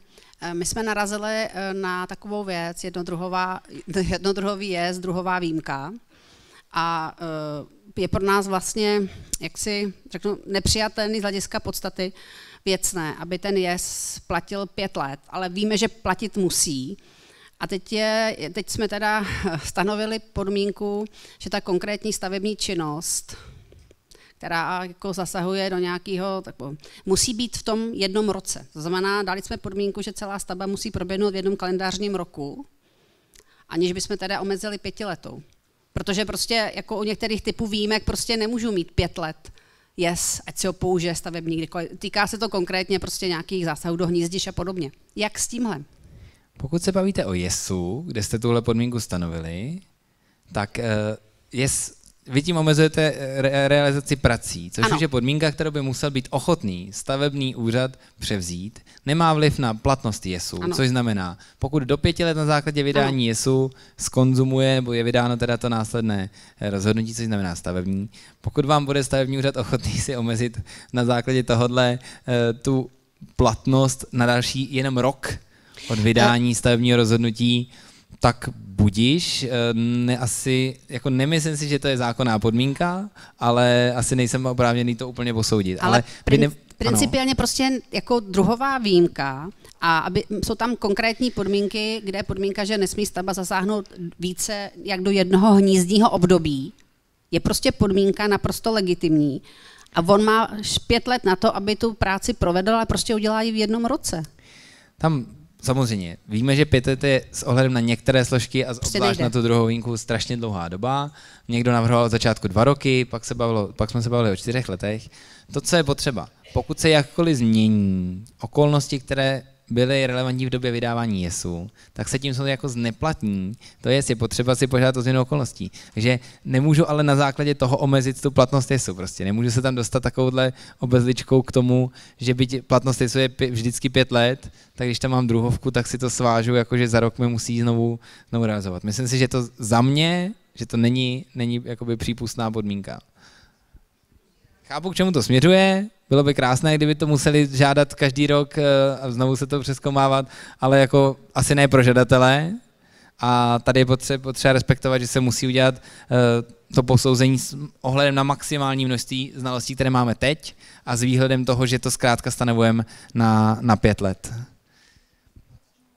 Když tak to ještě necháme tu otázku ještě přímo na 114. Kolegové se s ní určitě rádi vypořádají. Jinak platnost je vždycky prodloužit. Ještě dotaz vzadu vidím, děkuju.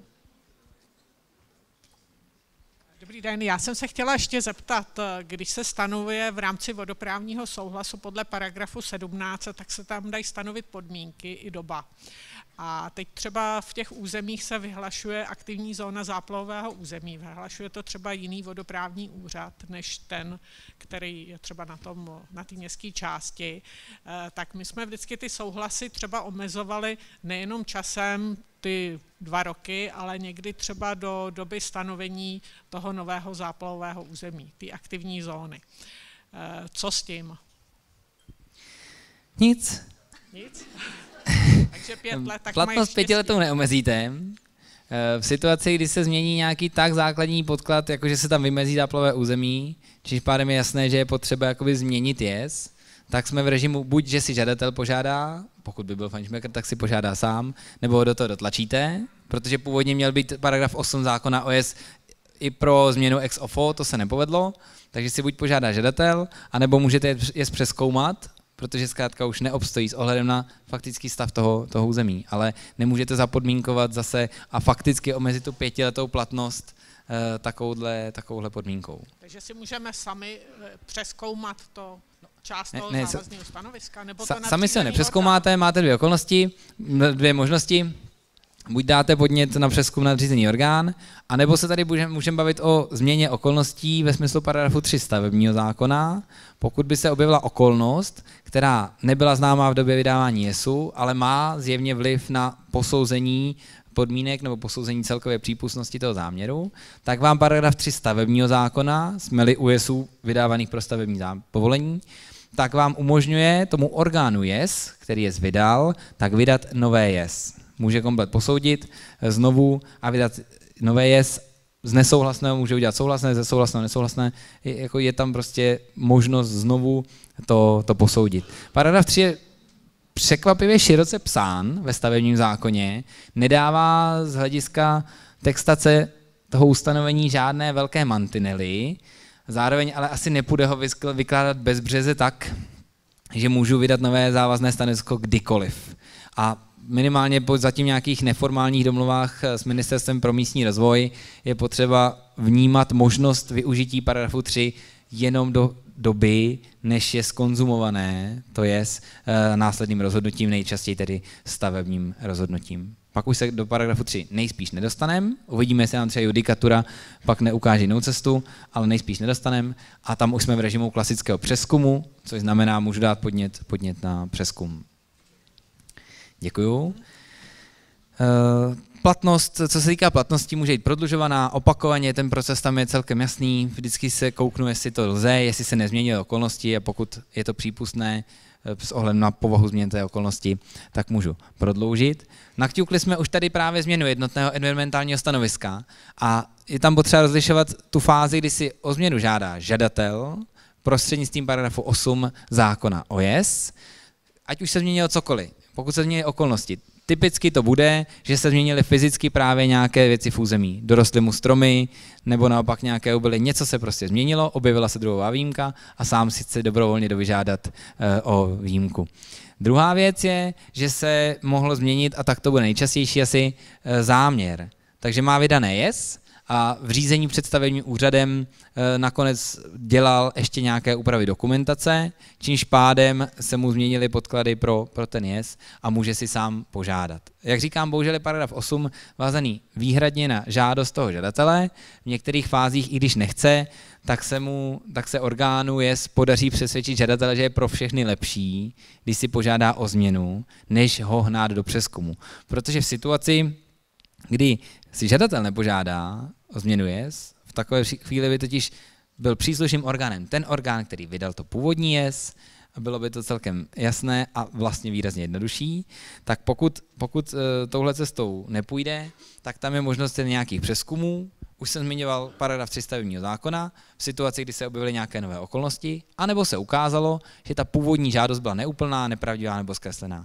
Pokud v tomhle režimu nejsme, tak máme možnost využít pouze klasický přezkum jednotného environmentálního stanoviska, a tedy přezkum závazného stanoviska podle 149.7 správního řádu v rámci odvolání, 149.8 v rámci přezkumu zákonnosti. Takže trochu kostrbaté. Tohle bude určitě jedna z velkých bolístek, neboť typicky, když se dodatečně objeví nějaký nový druh, což bude velmi časté asi od chvíle vydání jesu při nějakých větších záměrech, kdy se dlouho trvá stavební povolení a samotná stavba, tak když se objeví nový druh, co s tím? Varianta 1, žadatel nadšeně přichází na úřad, říká, mám tady nový druh, prosím, dodejte mi výjimku, změňte mi jez, ne, vydejte mi samostatně výjimku, to nejde, změňte mi jez a rozšířte to o tenhle ten druh. A riskuje samozřejmě, že se z jesu stane nesouhlasné jez. Varianta druhá, správní orgán vyhodnotil, že to je nová okolnost. Ten druh tam nebyl, když jsme vydávali jez, teď tam je to nová okolnost a tudíž můžu sám bez dalšího vydat nové jez. Kouzelné na tomhletom paragrafu 3 je, že když vydám nové jez, tak to původní jako zmizí. Nemusí se formálně rušit, prostě se tím nahradí to původní a žadatele to může dost překvapit. Žadatel, který má doma souhlasné jez, už má vysoutěžené jeho dodavatele stavby a ve schránce mu přistane nesouhlasné jez, protože se mu tam objevil nový druh, může být lehce zaskočen, to připouštím, ale je to cesta. A pak klasicky je teda cesta toho přezkumu, kdy zkrátka můžeme to zpochybnit v rámci buď odvolání proti tomu následnému rozhodnutí, anebo v rámci přezkumu zákonnosti. Co se týká... Ještě u té změny jenom zmíním takovou divnou věc, která v zákoně je. Z nějakého důvodu se řeklo, že když orgán bude měnit vydané jez, takže tam vždycky stanoví platnost. A buď to bude platnost původní toho měněného jesu, ta 5letá, anebo stanoví novou platnost od doby toho změnového jesu. Tohle bychom chtěli tou novelou taky vyhodit, protože se trošku netěším na případ, kdy to ten orgán nestanoví. Prostě si bude muset vybrat, jestli tím, že to nestanovil, tak jako pravděpodobně se tím myslí ta původní platnost, ale je to vlastně trochu zbytečná věc. To, co je potřeba zmínit u přezkumu, asi teď nepůjdeme do detailu přezkumu závazných stanovisek. Na tom se jesem nic nemění. Správní řád je konstantní, stále stejně kouzelné přezkumy 149.7 a 8. Zmínil bych tam ale dvě věci, které jsou ve vztahu k jesu relevantní, a sice myslet na to dotčení ministerstva zemědělství, kterého se jakožto nadřízený orgán musím zeptat, a důležité je říct si něco o účasti veřejnosti. Velké téma. Jez je proces vydání závazného stanoviska a nemá samozřejmě účastníky. Do jesu se mi nikdo nepřihlásí, ale s účastí je spojená celá řada takových kouzelných zákoutí. Za prvé, dopad teda na účast v tom následném rozhodnutí v řízení před stavebním úřadem. Zákon o ochraně přírody a krajiny, paragraf 70, který účast veřejnosti standardně legendárně řeší, byl v souvislosti s novelou jesu rozšířen, nebo přesněji důvody, pro které se teď můžou spolky účastnit řízení před stavebním úřadem, jsou pokud stavební úřad řeší na základě jesu kácení anebo druhovku. Dva jediné tituly, které mi zakládají účast. Na tom ostatním se nic nemění. Musím být přihlášen na tom úřadu, ten mě vyrozumí, já se do 8 dnů přihlásím, můžu se účastnit. To je v pohodě. To, co s tím je spojené, je nové omezení odvolacích námitek, protože když se ve sněmovně hledala tady ta kompromisní varianta, jak k účasti veřejnosti přistoupit, nakonec se řeklo dobře, původně tam spolky vůbec nechtěli, ale nakonec tam teda spolky jsou z titulu kácečky a druhovky, tak se tam dopsal paragraf 226 odstavec 2, který říká, buďte tam, ale namítejte pouze zájmy chráněné zákonem, na základě kterého tam jste. A nepochybuju o tom, že se tím chtělo říct, namítejte pouze kácečku o druhovku. Proto tam jste, to namítejte, k ničemu jinému stavební úřad nepřihlíží. Nebo přesně správní orgán nepřihlíží. To, co se ovšem stalo, je, že si to legislativci jednoho nejmenovaného rezortu špatně napsali a zákon zcela jasně říká, buďte tam z titulu kácečky a druhovky, ale hájit můžete zájmy komplet podle zákona o ochraně přírody a krajiny. Netěším se na to, neboť to je zjevně oblast, ve které bude zase nějakou dobu, několik let trvat spor mezi MMR a MŽP, podobně jako bylo u kácení a táhlého sporu o tom, jestli stavební úřady vykonávají kompetence orgánů ochrany přírody, jestli vedou řízení podle zákona o ochraně přírody a krajiny, když povolují kácení a nejvyšší správní soud se po letech dobral závěru, že ano, tak teď tady máme pravděpodobně spor, kdy MŽP bude říkat, že spolky můžou v řízení před stavebním úřadem namítat všechny zájmy podle 114, ale nic jiného. A stavební úřady, alespoň jak to zatím vnímám, budou říkat, ne, spolky můžou namítat pouze kácečku a druhovku, to je přeci jasné. Takže se zcela jistě u nějakého většího záměru bude řešit zase soudní dohra a za 6, 7, 8 let si tady můžeme říct, kdo měl zase pravdu, což je samozřejmě nepříjemné. U části veřejnosti zmíním ještě jenom věc na začátku z toho praktického pohledu úřadů. Co je to zamýšlený zásah? Dlouhá historie, ale zkrátka je potřeba vykládat to tak, jak se konstantně ten zákon vykládá. Zamýšleným zásahem je i žádost nebo plánované vydání závazného stanoviska. Takže pokud má u mě spolek žádost o informování podle zákona o ochraně přírody a krajiny, tak když dostanu žádost o JES, tak to je ten zamýšlený zásah, o kterém tedy musím ty přihlášené spolky vyrozumět. To, že se vydané JES zveřejňuje, nestačí. Prostě to už není zamýšlený zásah, to už je nějaká další fáze. Ta myšlenka je taková, že vás to všechny obohatí, když si pustíte spolky do své činnosti už v procesu vydávání závazného stanoviska samozřejmě. Protože oni vám rádi našeptají, na co ještě dávat pozor a zprůchodní se tím ten následný proces povolování. No, takže vy rozumíte, oni se samozřejmě JESu nemůžou účastnit, takže pokud vám přijdou nějaké námitky, připomínky do JESu, tak ty nemusíte řešit. Ty samozřejmě nemusíte vypořádávat, jakkoliv se jimi zabývat, prostě to je nějaký dopis někoho, kdo se možná bude účastnit nějakého následného řízení. To, co je relevantní pro samotné účastenství, je až ta fáze před stavebním úřadem. Jsem rád, že to tady začalo takhle bouřit, ale co se týká toho přezkumu dál, jenom bych zmínil omezení lhůt, nebo přesněji dávat pozor na lhůty, neboť správní řád váže přezkum na lhůty rok od právní moci rozhodnutí a 15 měsíců pro samotné rozhodnutí. V situaci, kdy jsme u stavebních záměrů a JESu pro stavební záměr, tak se zkracují lhůty na 6 měsíců pro zahájení přezkumného řízení a 9 měsíců pro samotné rozhodnutí. Když mi dáte ještě 50 minutek, já vidím už trochu netrpělivost, ale věřím, že za 50 minutek můžeme ty hlavní věci projet a pak bude určitě čas ještě v rámci dalších bloků, případně na diskuzi a v rámci předsálí a zítřejšího dne. Zveřejňování.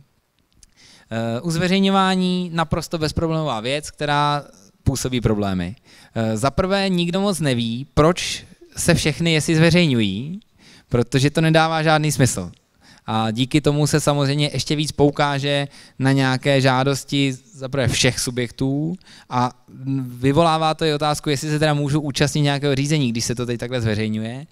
Nicméně je to tak, my se teď budeme pokoušet v rámci té novely buď zveřejňování úplně vypnout, nebo spíš ho alespoň omezit na záměry, kdy jsou žadatelem právnické osoby, u nich se dá předpokládat nějaký významnější dopad, a u nich má i smysl říkat si, že si ušetříme 106, když to rovnou zveřejníme. U těch ostatních, co hlavně zlobí, je anonymizace.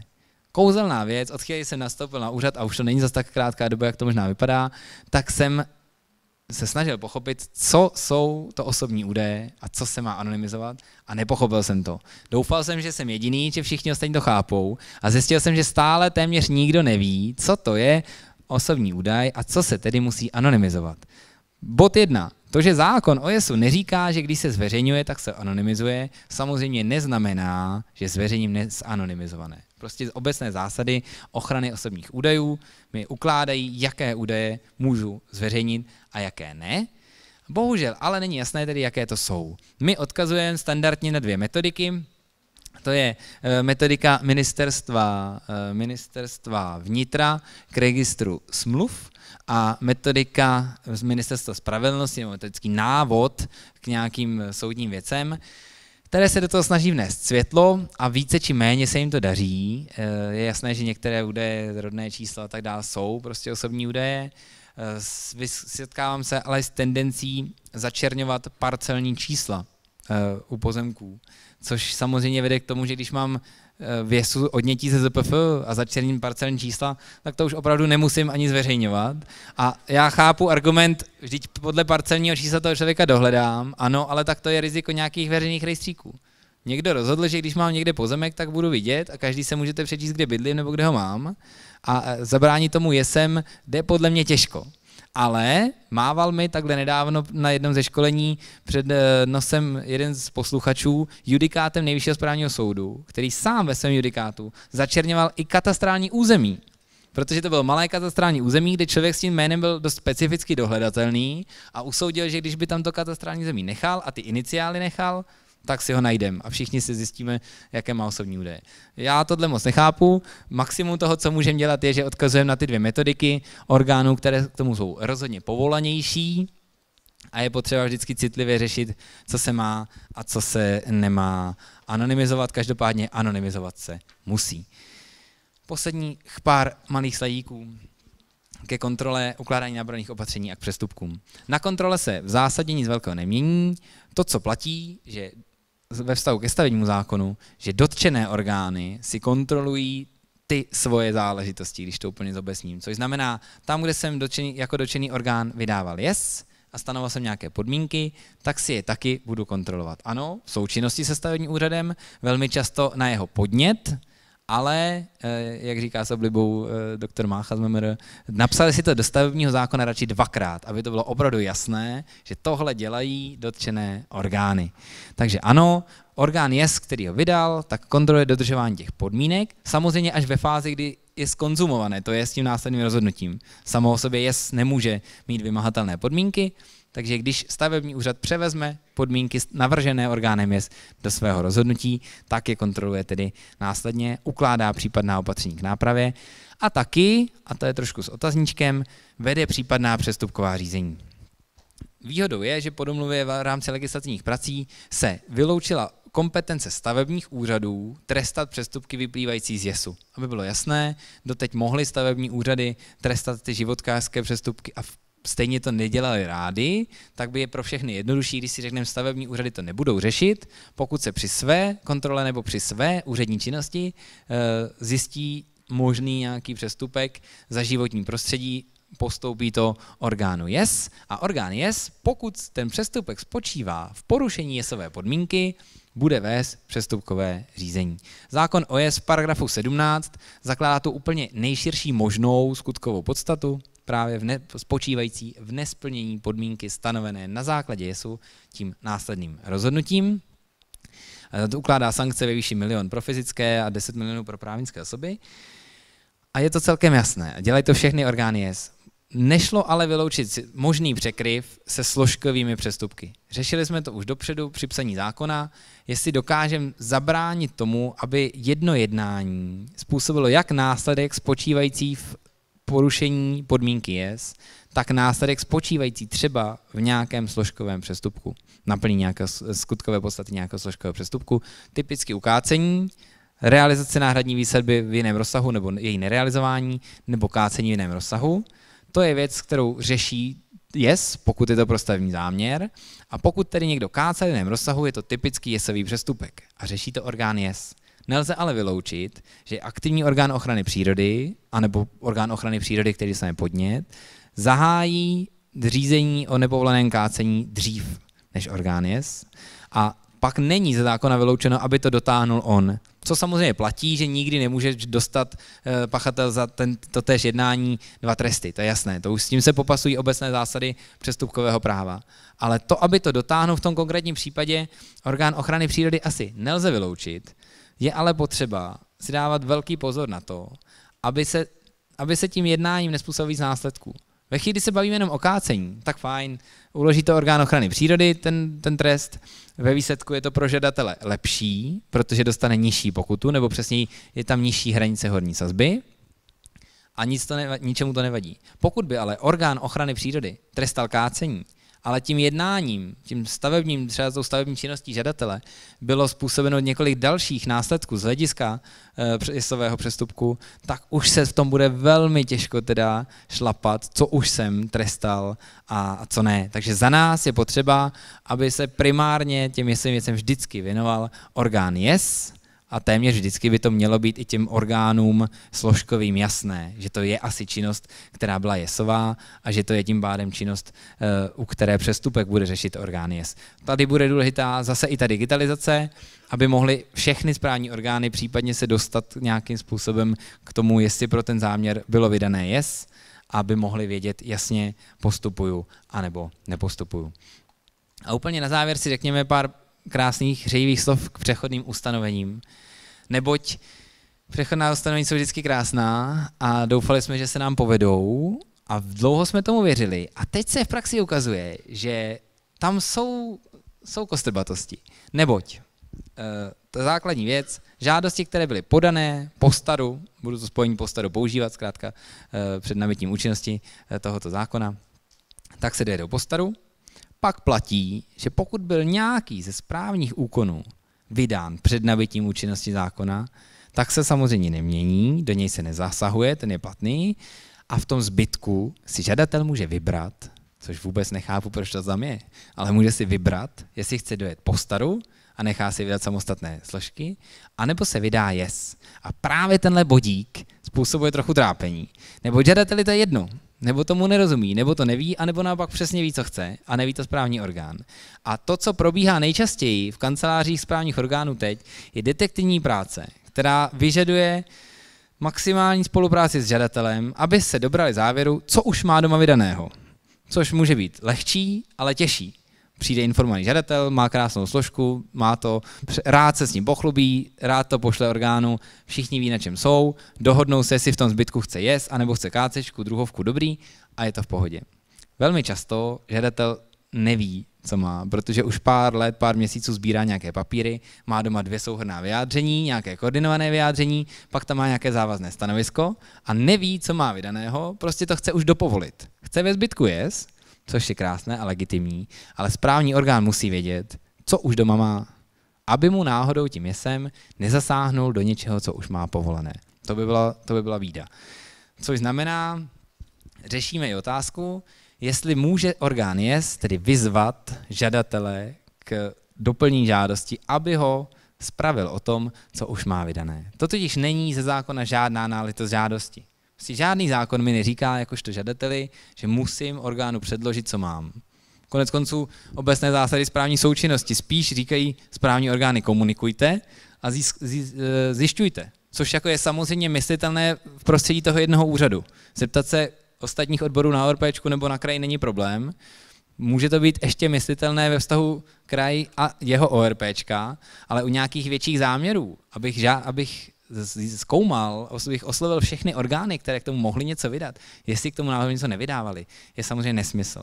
Takže je potřeba nějakou, říkejme více, méně, neformální výzvou oslovit žadatele, aby mi doložil, co už má. Ne, aby mi to nutně kopíroval a zasílal, ale zkrátka potřebuje vědět k tomu, co vydával, abych já v tom zbytku řekl jasně, potřebujete ještě tohle a zeptal se žadatele, jestli chce teda opravdu ještě 4 složkové úkony, anebo mu můžu v tom zbytku vydat JES.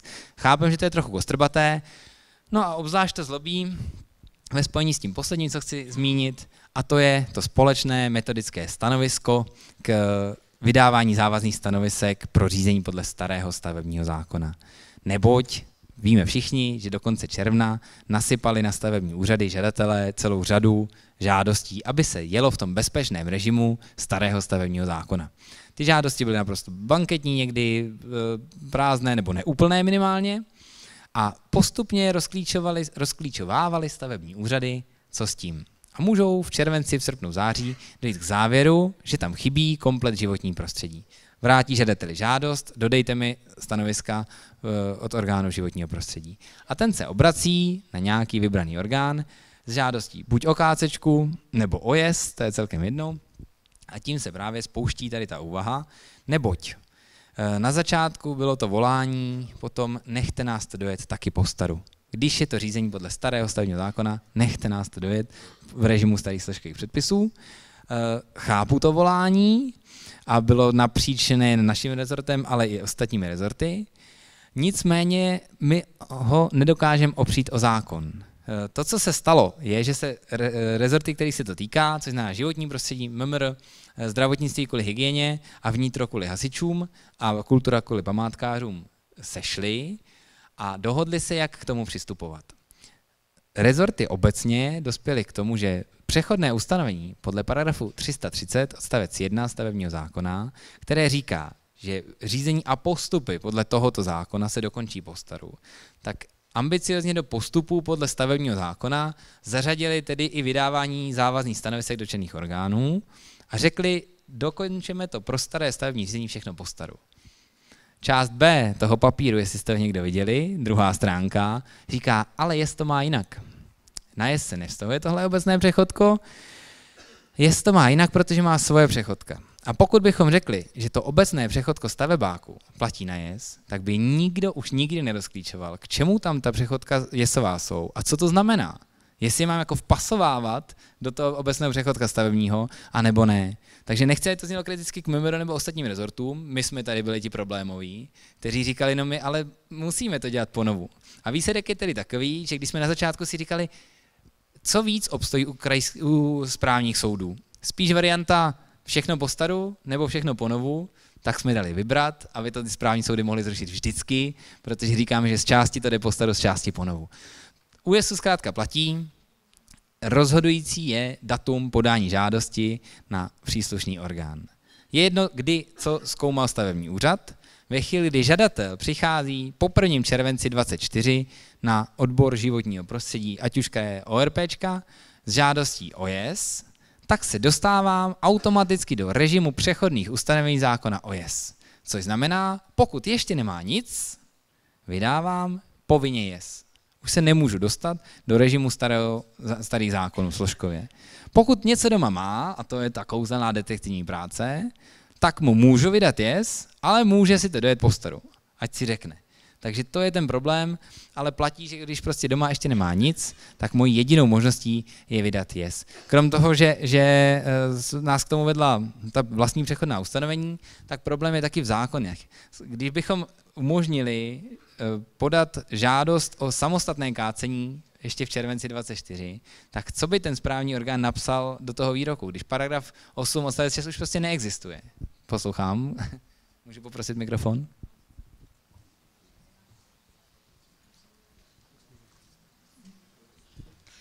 Dobrý den, já bych se chtěla zeptat, jak je to v případě, že žadatel má doma závazné stanovisko EIA vydané před 1.7.2024 a nemohl si teda zvolit ten společný proces EIA-JES, ale to závazné stanovisko tam má. No, připustme si, že přechodné ustanovení 19 odstavec 4 snad je napsané matoucím způsobem, když to tak řekneme, neboť mělo cílit ryze na společný proces EIA s JESem. A chtělo říct, že o společném procesu EIA a JES lze uvažovat pouze v situaci, kdy se ten proces EIA spouští po nabití účinnosti, aby se do rozběhlých EI někdo nesnažil implementovat tady ten společný proces EIA s JESem. No, jako psané to je trošičku jinak a když bychom si ho chtěli rozklíčovat do detailu, tak tam, kde proběhla EIA před 1. červencem 2024, tak nevydávám JES. Což by bylo neblahé to takhle vykládat. Takže to tak nevykládáme, to tím chci říct. Jo, je prostě potřeba to přechodko vnímat celé jednoznačně ve vztahu ke společnému procesu EIA s JESem. Zahoďme všechny ostatní úvahy, že to chtělo říct, že kde byl záměr EIA, 15 let starý, vousatý, takže nám dneska nemůžu vydat JES. To by prostě bylo úplně hrozivé a znamenalo by to, že v tom režimu starých složkových zákonů budeme dojíždět ještě spoustu let, což se nám teda mimochodem stejně stane kvůli poslednímu přechodku, které říká, že změna a přezkum a související postupy těch už vydaných stanovisek se dokončí po staru. Chce se tím říct, že když už mám doma vydané ZPF a potřebuju nějakou změnou záměru do něj zasáhnout, takže to neudělám jesem, ale změnou toho ZPF. Tohle je téma, které by nám teď mohlo zabrat jako samostatnou hodinku, že je to na rozbor a už jsem se o tom snažil bavit s pár zprávaři, bylo to velmi hutné a je to jedno z témat, které otevřem zítra v tom diskuzním bloku, protože to přechodko je psané jasně. Tam, kde zasahujeme do starého stanoviska, už vydaného, do něj zasahujeme vlastním přezkumem, vlastním postupem a nezahrnujme ho do JESu. JES prostě nemá sílu zasáhnout už do vydaných stanovisek. Jestli to ale náhodou není účelnější dělat jinak, protože by to bylo ve prospěch žadatele i orgánů a nějaké změny stanovisek JESem připustit, to je na diskuzi. Ale to přechodko to teď prostě neumožňuje. Když jsme plánovali ten program, který je dost napjatý, říkali jsme si, do 6 vydrží to, no ale zkrátit to nemůžem, tak byl apel, hlavně je hlídejte, ať nepřetahují. Tak jsem se toho zhostil hned sám přetažením skoro o půl hodinky. Já bych možná proto, pokud máte někde nějaký dotaz, tak to teď ještě využijte. Hrát ještě, ano, vidím, můžu poprosit mikrofon?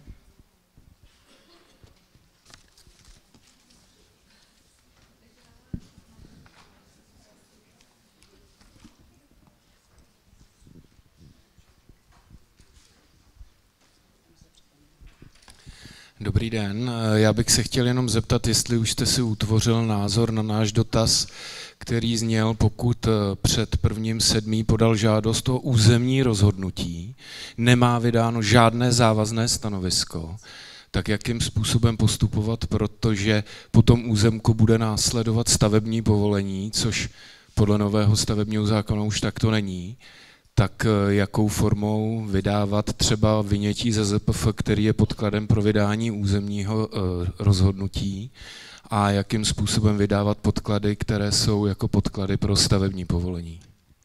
Mám k tomu 2 věci. Ano. Za prvé, aby to nevypadalo velkolepě. Ten názor jsem si utvářel od coffee breaku doteď, což jsem ještě nestihl. A druhá věc tím související s ohledem na šíři auditoria bych nechtěl na tuhle otázku rozhodně odpovědět za sebe. Vytáhněme to ještě ve složce ZPF a zároveň můžu slíbit, a to jsem neřekl na začátku, všechno to zaznamenávané, ty dotazy tohohle ražení, které je prostě potřeba vyřešit, budeme určitě řešit nějakým způsobem zpětně. Teď na to nedokážu odpovědět, tak se omlouvám. Má někdo v rámci vašeho hladu a únavy ještě teď nějaký dotaz? Já tady samozřejmě budu ještě v průběhu, budu k dispozici i v rámci těch složek, takže věřím, že vás ještě něco osloví. Pokud tomu tak není, tak děkuji za pozornost. JES není na 3 hodinky, to jsme věděli, ale zároveň s ohledem na ty další složky je potřeba dát prostor všemu, abych to nemluvil jenom já. Takže já vám v téhle fázi poděkuji za pozornost.